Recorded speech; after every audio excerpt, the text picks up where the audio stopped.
Donc, moins i est une racine de p. P de moins i égale 0. Donc, je peux factoriser par z moins i. À ce moment-là,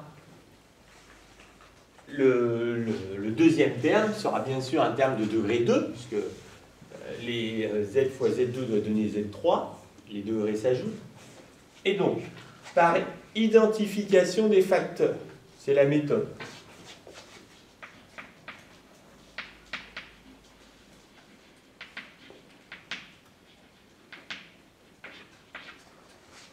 Z fois ici doit donner Z3. Donc c'est Z2 pur. Il n'y a pas 2Z2 ou 3Z2, 4Z2. Z fois Z2, Z3. Ensuite, I fois le nombre ici devra donner 2I. Donc le nombre ici, c'est plus 2. Le seul que je ne connais pas, c'est celui-là, je l'appelle P. À ce moment-là, en développement, j'aurai Z3 plus BZ2 plus 2Z plus IZ2 plus BIZ plus 2I. Et donc, cela doit être bien sûr égal à ça. Donc là, Z3, ça va. Donc on voit que 2 plus I devra être égal à B plus I, et que 2 plus 2I devra être égal à 2 plus B fois I. Et 2I est assuré. Alors, donc, B plus I doit être égal à 2 plus I. Donc,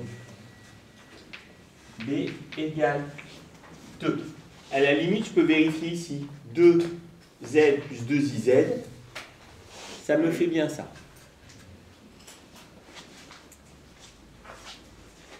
Voilà. Donc,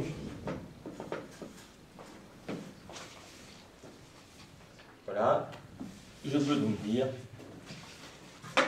donc, B de Z égale Z2 plus 2Z plus 2. Et je trouve que c'est le trinôme du dessus. Évidemment, si vous ne le trouvez pas, c'est le moment de vérifier vos calculs. C'est justement, là encore, c'est une aide pour vous.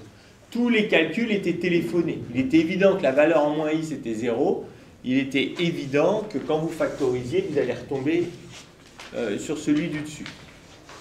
Donc, P de Z égale 0, A pour solution.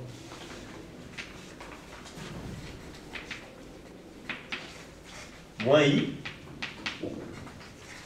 Et puis, les solutions que j'avais trouvées précédemment, 1 plus I et 1 moins I.